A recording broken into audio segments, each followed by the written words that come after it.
আমরা যে পরীক্ষা আল্লাহ নিব, আল্লাহ খালি কোন রকমের পরীক্ষা নিয়ে আমরা গুনাহ মাফ করে দেয়, কষ্ট দেয় না। কোন আলহামদুলিল্লাহ, আল্লাহ কষ্ট দেয় না, সামান্য সামান্য পরীক্ষা নিয়ে আল্লাহ মাফ করে দেয়। কোন আলহামদুলিল্লাহ। আল্লাহ বলেন ওয়ালানাবলুওয়ান্নাকুম বিশাইইম মিনাল খাউফ, বিশাইইম মিনাল খাউফের তাফসীর করতেছে। এখন শাই এটা আরবি শব্দ, শাইউন শুয়াইয়ুন, স্লাইট, সামথিং। এটা কি খুব বেশি জিনিস না সামান্য? এই শাই শব্দের অর্থ হলো সামথিং, স্লাইট, সামান্য। বিশাইইম মিনাল খাউফ, বান্দা আমি যে তোমাকে পরীক্ষা নিব, পরীক্ষার সাবজেক্ট 1 নম্বর সাবজেক্ট হলো ভয়। ভয় ভীতি তোমার জীবনে আসবে, সেই ব্যবস্থা আমি করব। জীবনে ভয় দেখাইব তোমাকে, তবে বেশি নয়। বিশাইইম মিনাল খাউফ, স্লাইট, সামান্য। এত ভয় দেখাইব না যে ভয় দেখাইলে পরে তুমি মরে যাইবা, হার্ট ফেল করবা, স্ট্রোক করবা। সামান্য ভয় দেখাইব, সামান্য দেই আমি মাফ করে দিব। আল্লাহু আকবার। এই স্লাইট শাইইম মিনাল খাউফ, এইটা বুঝাইবার জন্য একটা এক্সাম্পল পেশ করতেছি। ভালো করে খেয়াল করে লক্ষ্য করে শুনতে হবে বাজান। আমরা যে কাপড় কষি, আপনাদের এলাকা কাপড় দন না? কাপড় ময়লা হয়ে গেলে দন না পরিষ্কার কাপড় দন?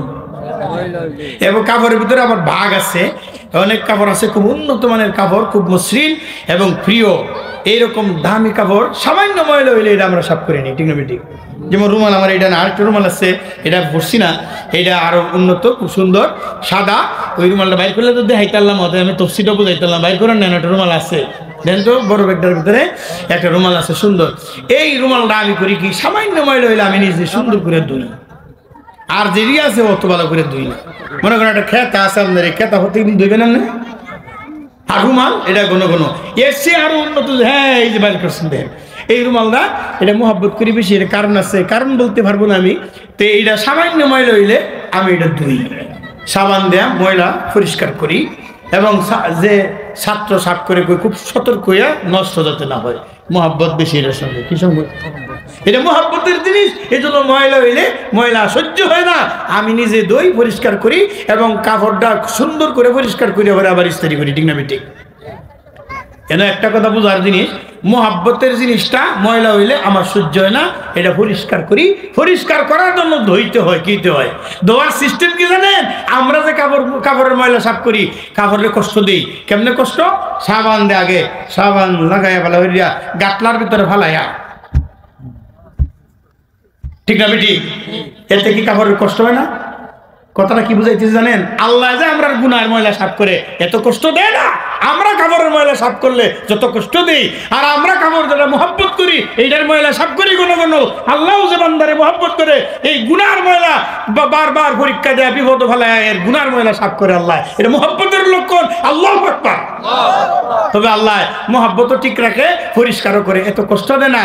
আমরা যতখানি কষ্ট কাপড়ে দিই, কাপড়ে সাবান লাগাইয়া, আরো কিছু বাইরেছে না অনেক। এরপরে অন্ত মেশিন বাইরেছে, মেশিনটা কইতাছি না, দেখাইতেছে না, এটা আমাদের দিকে নিচ্ছে গাটলার ভিতরে ফেলায়া এইবার আমরা কষা দিই। এতে কাপড়ের কষ্ট হয় কিনা? কষ্ট হয়। এরপরে কষা পর্যন্ত শেষ না, তারপরে এই কাপড়টা আবার আমরা চিপি, এবং চিপতে চিপতে এক ফোঁটা পানি থাকতে সারি না, চিপতে চিপতে কাপড়ের এক ফোঁটা পানিও থাকে না, এতেও শেষ করি না। এরপরে আবার এই কাপড়টা রোদের ভিতরে লেগে দিই, ঝুলাইয়া দিই, ঠিক না বেঠিক? এরপরে যখন কাপড় শুকায় যায়, এতেও আমরা সারি না। এরপরে আবার ইস্তারির দোকানে, ওইখানে আবার গিয়ে করি, ওইখানে ইস্তারি হিট করিয়া তারপরে আবার করি গরম, ইস্তারি হিট করে ইস্তারি দেই। এইভাবে আমরা কাপড়কে পরিষ্কার করি, অনেক কষ্ট দেই। আল্লাহ ওয়ালানাবলুওয়ান্নাকুম বিশাইইম মিনাল খাউফ। বান্দা, ও মুমিন বান্দা, মুসলমান বান্দা বান্দিরা, আমি আল্লাহ যে তোমরা কাপড়ে পরিষ্কার করার জন্য ময়লা থেকে যত কষ্ট দাও, আমি আল্লাহ কিন্তু এত কষ্ট দেই না। দেই না যে, এটা বুঝাইবার জন্য একটা এক্সাম্পল পেশ করতেছে। হাসবেন না? না হাসবেন? হাসবেন? কষ্ট হইতেছে? বয়ান শেষ করে দিতাম না? চলবে? চলবে? কার কার চলবে? মাশাআল্লাহ। আমি তো ভাবছিলাম শ্রীপুর কোন মানুষ নাই, মানুষ আইতেছে। মাশাআল্লাহ, আল্লাহু আকবার। আমরার গুনার ময়লা যদি আল্লাহ আমরা যখন কাপড়ের ময়লা সাফ করিয়ে তো কষ্ট দিতেন, তাহলে 12টা বাজে 13টা বাজে গেল আমরা, ঠিক না ঠিক? এক্সাম্পল স্বরূপ বলছি, আপনারা বুঝবার চেষ্টা করুন, লক্ষ্য করুন।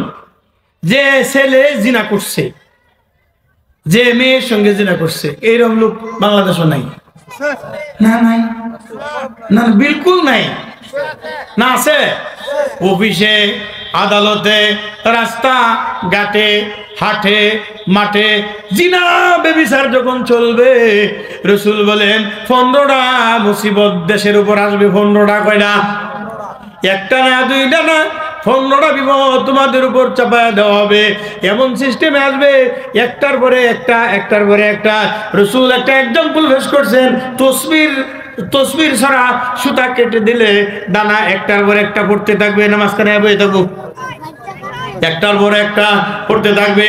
রাসূল ফরমান 15টা বিপদ চাপবে, একটার পরে একটা চলবে।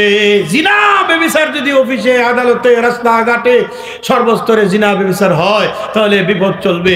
একটা বিপদ হলো খাসমুন ফিলাম, মাঝে মাঝে দেখবেন বিল্ডিং শহরটা বেজে, ওইটা এই বিপদ, আল্লাহু আকবার, ওইটাছে না?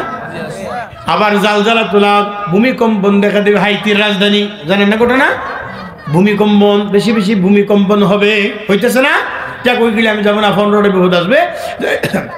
যাই হোক, তো এখন যদি আল্লাহ জিনা, যে মেয়ে করলো জিনা, যার সঙ্গে যে মেয়ে ছেলে, সে মেয়ে জিনা করলো, আল্লাহ যদি একটা ফেরেশতা পাঠায় কইতো, জিনাকারী ছেলে, জিনাকারিনী মহিলা, দুইটারে ই কর, গাটলার ভিতরে শুয়ায়া কাপড় জামা সাফ করে তোরা, এইভাবে সাবান লাগা, গাটলার ভিতরে ফালায়া সাবান লাগাইছে ফেরেশতা।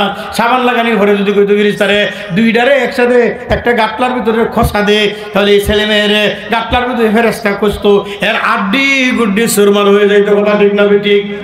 এতেই শেষ নয়, এরপরে যদি আল্লাহ বলতেন, ও ফেরেশতা যাও, জিনাকারী জিনাকারিনী দুইটারে একসাথে করে এমন সিবা দিবা, কাপড় যেভাবে সিবো তোমরা, এইভাবে সিবা দেয়া, এর রক্ত, এর ভানি যা আছে ফুটে ফুটে পড়বে, সব ফেলায় দিবে।